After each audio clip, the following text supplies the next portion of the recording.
Kemudian kalau berkemampuan ada yang layak untuk sama-sama belajar, kitab hikam. Tu dia kena lain pula tunya. Tu lain pula situnya. Yang mengajar betul-betul mursyid, betul-betul berguru kulit ke kulit, bukan hanya baca rumi, ambil pemahaman akal sendiri, bukan. Yang nak belajar pula orang yang berkelayakan. Maka ambil peluang barakah dia. Ambil peluang barakah. Kitab pernah berhati, kitab minhaj nak beramal. Kitab pernah berhati, kitab minhaj nak beramal. Kalau mengajar kitab hikam nak dapat barakah. Kita belajar kitab hikam, kita akan sampai tak sampai atas kurnia Allah, bukan kerana kita belajar kitab hikam. Tapi kalau kurnia Allahnya sampai, dan kita pernah berhati dan kita minhaj, tak belajar kitab hikam pun akan sampai kepada Allah Subhanahu wa taala. Kalau orang faham belajar kitab hikam ni nak sampai, nak hilangkan keakuan, nak itu nak ininya, itu salah pengajian. Itu salah pengajian. Dia perasan dengan belajar kitab hikam ni dia akan naik maqam. Dia perasan dia belajar kitab hikam ni dia akan makrifah kepada Allah sebagaimana makrifah aulia. Itu tak betul dah. Tak betul pengajian dia. Sebab orang mengajar ni terkadang dia nak buat macam hak dia. Guru yang mursyid mengajar kitab hikam, inilah mereka aulia illah, itulah basirah mereka, hamba ni gak. Tu guru ni pula ni boleh nupang barakah gitu je mengajar kitab hikam ni. Bukan letak ke, bukan untuk letak ke dia. Nak ceritanya hamba mengajar kitab hikam ni nak dapat barakah. Di hari akhirah gantung dengan ekor sebai pokok aulia ni pun pada dah, dia kata. Hak ni dak ni orang mengajar pun buat macam makom dia, yang belajar pun kita ni lah. Sebab tu kita tidak terhijab dengan Allah Ta'ala. Hak belajar ni hak khayal. Lepas orang lain tu tak ada makom lah, terhijab dengan Allah Ta'ala. Memandangkan keakuan, memandangkan ilmu diri, memandangkan amal diri. Dah dia dak adalah itu makom aulia. Dah wali ke dia hak belajar tu? Wali apa? Fadhil ain betul lepas. Jadi ni label faham tak? Hak pesanan untuk guru lah. Hak tekan sangatnya kitab Minhajul Abidin. Belajar, mengajar. Belajar, mengajar. Kitab Minhajul Abidin. Permulaannya kitab pernah bagi hati. Ada peluang kitab hikam. Kitab hikam tu waktu label lain, tarah universiti dia panggil. Buat bandingan lah, gitulah. Cuba tengok disusun dalam kitab Minhajul Abidin ni satu. Bicara bab ilmu dahulu akabah pertama bercukup dah. Kalau betul-betul boleh ikut akabah ilmu dari kitab Minhajul Abidin, tertik terkening belakalah kita ni. Ilmu amal kita terkening dimulai dengan akabah ilmu yang pertama dahulu. Pada kitab Minhajul Abidin. Maka ada pun riak, maka aku sebut pada pertamanya ni hak mula, hak asal yang pertama, umbi yang pertama, firman Allah Ta'ala, Allahu khalaqa sab'a samawati wa minal ardi mislahunna. Allahu khalaqa sab'a samawati wa minal ardi mislahunna. Ayat tu dia mubtada khabar je tu. Tak ada innallah, inna tak ada. Inna tak ada. Tu hak inna tu kena ni kena buat kurungan lah tu. Hak jawi adalah, hak rumi tak ada dah. Hak rumi tak ada. Hak jawi ada inna. Inna tu apa pula? Tak ada peng, tak ada kalam, pinjam orang. Hak tu wajib kena baiki, itu ayat Quran. Hak dalam hak rumi tu ditulis surah apa?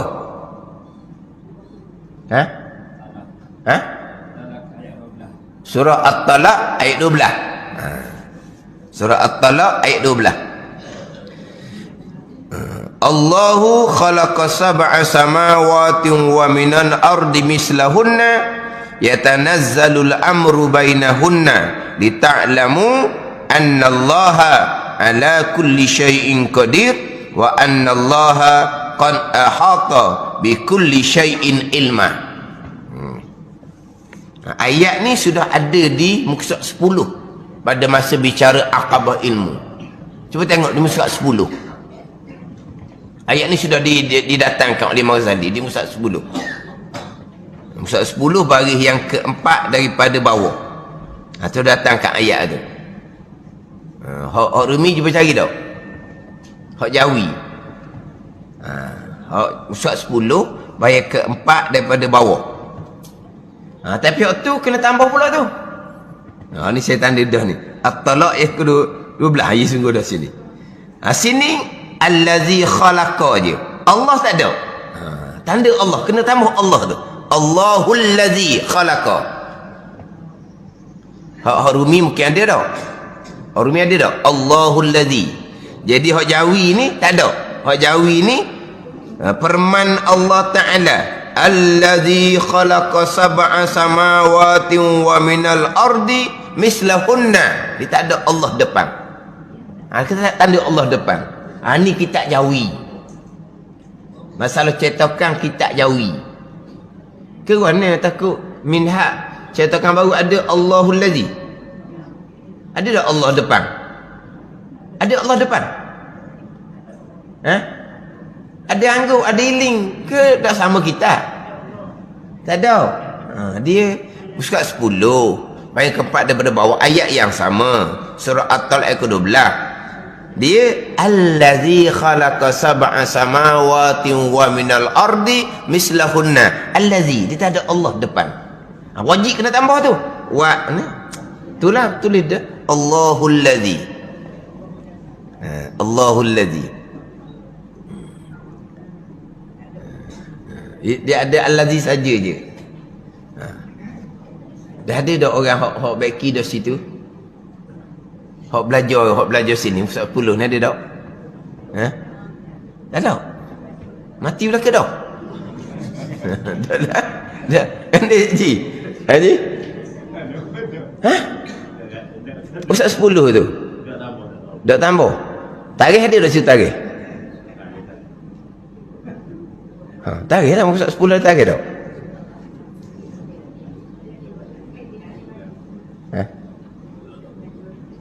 Ada tak?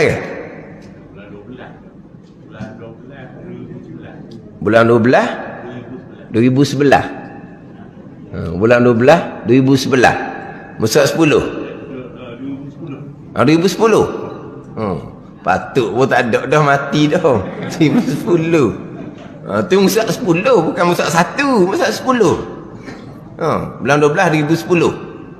Dia Musa 10 tu. Tak tambah. Saya mengaji ni memang ada dah Allahul ladzi ni. Bak memang tu tambah masa belajar lagi. Masa belajar memang tambah dah lah. Apa tak ada deh? Hak 10 ni Mazali datangkan ilmu ibadah. Ilmu ibadah. Ilmu ibadah. Dia ilmu bicara akab ilmu. Tamazali dia rekeh tu ilmu ibadah. Mana ilmu ibadah umpamakan dengan dua permata. Karang kita kerana ilmu dan ibadah. Mengajar kerana tekan ilmu dan ibadah. Nasihat ilmu dan ibadah. Fikir tilik ilmu dan ibadah. Nasihat agama ilmu dan ibadah. Fikir agama ilmu dan ibadah. Nak fikir iman dan amal, kena fikir ilmu dulu. Kan fikir iman amal, ilmu dulu. Boleh beriman, boleh beramal. Mana kalau kata nak fikir iman amal, kena tambah selagi. Fikir ilmu, iman, amal. Dia kena gitu, jangan fikir iman amal. Nak fikir iman macam mana kalau ilmu tak ada? Nak fikir amal macam mana kalau ilmu tak ada? Kena fikir ilmu, iman, amal. Ilmu, iman, amal, tu di sekolah dar. Kalau di Batu Enam tu, sekolah Darut Taqwa, memang di dinding depan dia tu ilmu, iman, amal. Dar lain tak tahulah. Ilmu, iman, amal. Dia letak 3 tu. Kena gitulah. Jadi nasihat agama, ilmu, ibadah. Fikir agama, ilmu, ibadah. Ibadah yang paling besar, iman. Fikir, ilmu, tilik, fikir, ilmu, ibadah. Ibadah yang paling besar, iman. Nombor 2, sembahyang. Itu hak paling besar sekali. Kemudian, Imam Ghazali menyatakan, Allah Ta'ala menciptakan langit dan bumi kerana ilmu dan ibadah. Maka dia tak ayat ni. Allah Ta'ala menjadikan langit dan bumi lita'lamu, supaya engkau mengetahui kekuasaan Allah Subhanahu wa Ta'ala dan pengetahuan Allah Subhanahu wa Ta'ala. Ni. Jadi Tuhan jadikan langit dan bumi ilmu dan ibadah. Mana ilmu? Ni ayat ni. Lita'lamu, supaya engkau mengetahui akan kekuasaan Allah Ta'ala dan akan pengetahuan Allah Ta'ala. Itu maksud ayat. Mana ayat Tuhan jadikan langit dan Tuhan jadikan makhluk ni kerana ibadah. Dia datang ke ayat di hadapan tu, wa ma khalaqtul jinna wal insa illa liya'budun. Tu kerana beribadah akan daku. Jadi Tuhan jadikan segala-gala ni kerana dua ni, ilmu dan ibadah. Ilmu ayat ni, ayat kita baca ni, lita'lamu, supaya engkau mengetahui. Itu ilmu. Tidak dijadikan jin dan manusia malaikat kerana beribadah akan daku, akan Allah Subhanahu wa Ta'ala. Itu ibadah. Nak sibuk, nak mikir, nak bimbang, ilmu dengan ibadah jangan kena lain. Tapi antara ilmu dan ibadah yang diupang dua permata ni, ilmu yang paling afdal, ilmu yang paling mulia, yang wajib didahulu ke atas ibadah. Ni kata Minhaj Imam Ghazali ni. Memang ilmu ibadah tak boleh cerah. Ilmu ibadah tak boleh cerah. Ilmu tanpa ibadah bukan ibadah. Ibadah tanpa ilmu tak panggil ibadah. Ilmu tanpa amal ibadah tidak bermanfaat pada masa belum beramal. Nanti dia beramal, bermanfaat lah.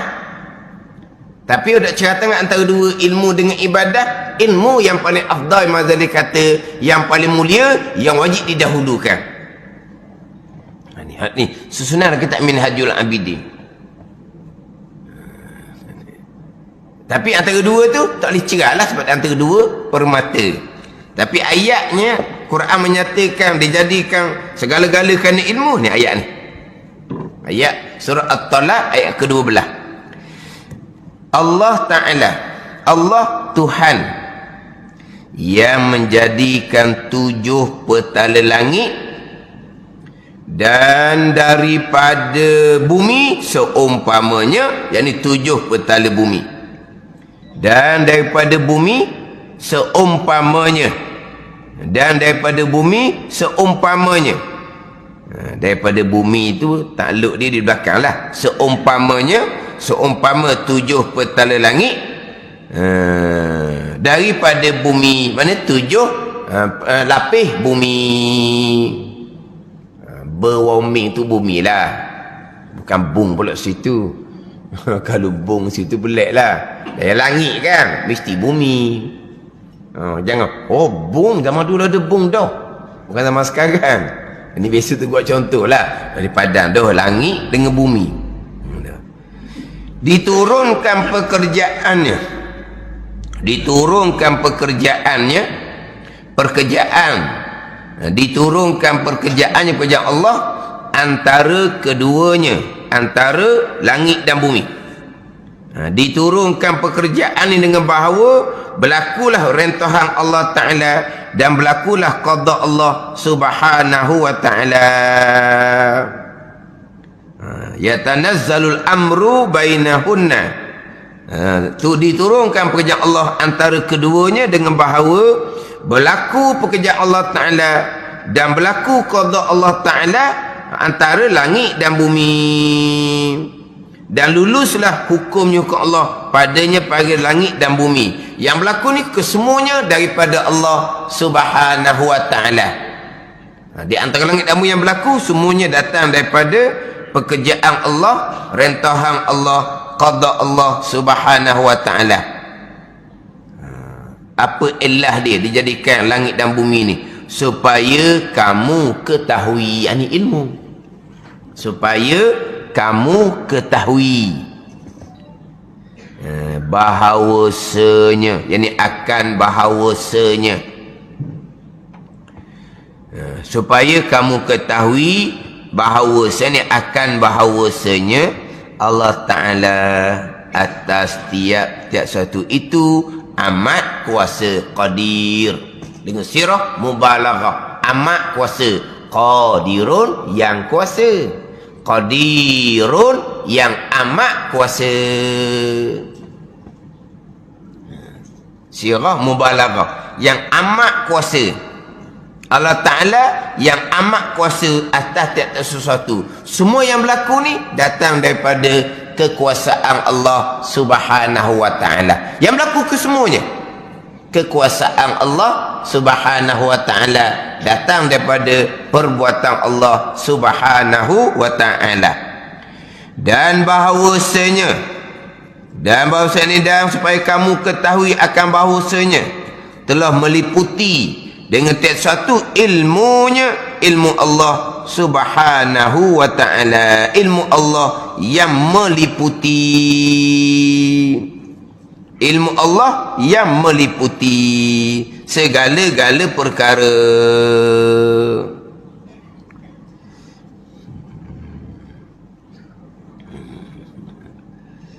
Selesai situlah terjemah ayat tu.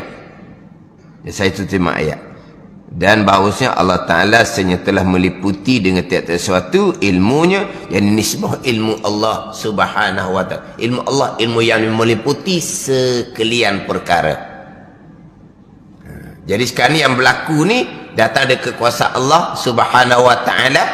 Ilmu Allah, ilmu yang meliputi. Allah mengetahui segala-gala perkara yang akan berlaku sampai masa berlaku. Semuanya datang daripada kekuasaan Allah Subhanahu wa Ta'ala yang bersifat dengan sifat kudrah.